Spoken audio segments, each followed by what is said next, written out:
sự hin khô anh lên đường đi bồi em đi đi nó bỏ mày lúc mòn thì bỏ na lúc thì cho nakin em na ô tô lâu lúc đó nó cũng nghe gì kia một đàn vai ở hộp đi anh lấy nó bỏ thế đi cái chữ nào chẳng có cũng đã lâu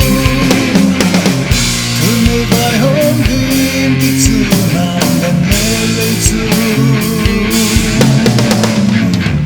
thì nó in vai ôm gì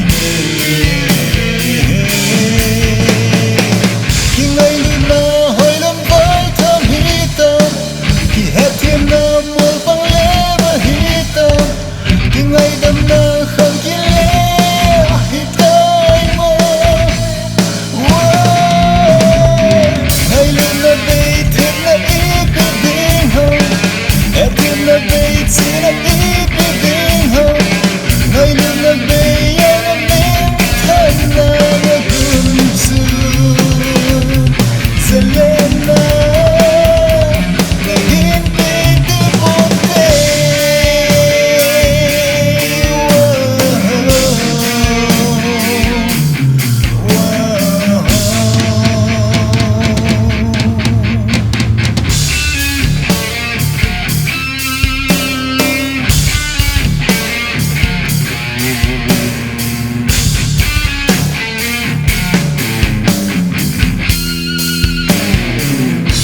sự hin khô anh lắm đường đi